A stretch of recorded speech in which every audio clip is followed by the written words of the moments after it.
আসসালামু আলাইকুম। অবৈধ অভিবাসীদের উগান্ডা পাঠাচ্ছেন ট্রাম্প। বিস্তারিত জানতে সম্পূর্ণ ভিডিওটি মনোযোগ সহকারে দেখুন। তার আগে অবশ্যই আমাদের চ্যানেলটি সাবস্ক্রাইব করে পাশে থাকা বেল বাটনটি অন করে রাখবেন পরবর্তী ভিডিওর জন্য।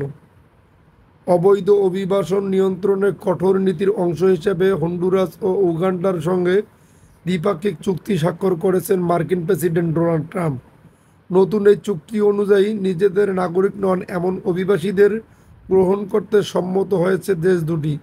এটি ট্রাম্পের অবৈধ অভিবাসন নিয়ন্ত্রণের প্রচেষ্টার অংশ এবং আন্তর্জাতিকভাবে অভিবাসী পুনর্বাসনের একটি বড় পদক্ষেপ। তবে এই পদক্ষেপটি বিশ্বজুড়ে ব্যাপক সমালোচনার জন্ম দিয়েছে। ট্রাম্প প্রশাসনের এই নীতির তীব্র নিন্দা জানিয়েছে মানবাধিকার সংস্থাগুলো। তবে চুক্তিটি ঠিক করে হয়েছে তা প্রকাশ করেনি দেশগুলো। বৃহস্পতিবার উগান্ডার পররাষ্ট্র মন্ত্রণালয়ের স্থায়ী সচিব বাগিউর ভিনসেন্ট ওয়াইসোয়া জানিয়েছেন, দুই দেশ এখন চুক্তি বাস্তবায়নের লক্ষ্যে কাজ করছে। BBC, the Guardian, CBS, the গার্ডিয়ানের খবরে বলা হয়েছে, উগান্ডা প্রায় 20 লাখ শরণার্থী ও আশ্রয় প্রার্থীকে আশ্রয় দিতে সম্মত হয়েছে, যাদের অধিকাংশই Democratic Republic of Congo, Ethiopia, Eritrea, দক্ষিণ সুদান এবং সুদান সহ পূর্ব আফ্রিকার অন্যান্য দেশ থেকে এসেছে। বুধবার বিসিবির প্রতিবেদনে বলা হয়েছে, উগান্ডা যুক্তরাষ্ট্র মেক্সিকো সীমান্তে আশ্রয়প্রার্থী এশীয় ও আফ্রিকান অভিবাসীদের একটি নির্দিষ্ট সংখ্যক গ্রহণ করবে। অন্যদিকে হন্ডুরাস 2 বছরের মধ্যে স্প্যানিশ ভাষী দেশগুলোর কয়েকশো নির্বাসিত ব্যক্তিকে গ্রহণ করতে রাজি হয়েছে।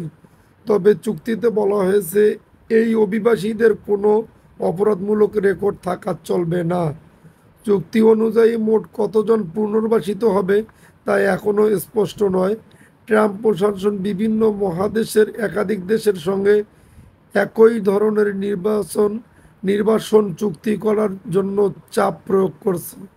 এর আগে প্যারাগুয়ে, রুয়ান্ডা, পানামা এবং কোস্টারিকার মতো দেশগুলো যুক্তরাষ্ট্রের সঙ্গে নিরাপদ তৃতীয় দেশ হিসাবে অভিবাসী গ্রহণের সম্মত হয়েছে।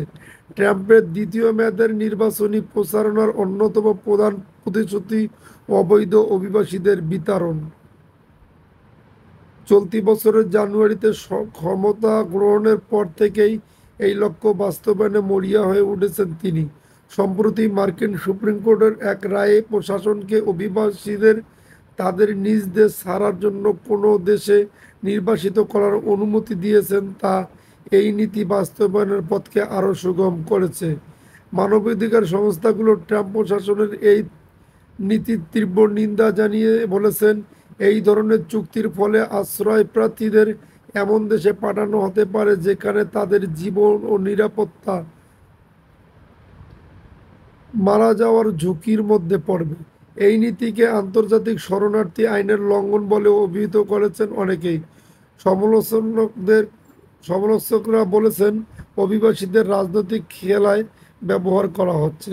যদি আপনাদের ভিডিওটি ভালো লেগে থাকে তাহলে অবশ্যই আমাদের চ্যানেলটি সাবস্ক্রাইব করে পাশে থাকা বেল বাটনটি অন করে রাখবেন পরবর্তী ভিডিওর জন্য।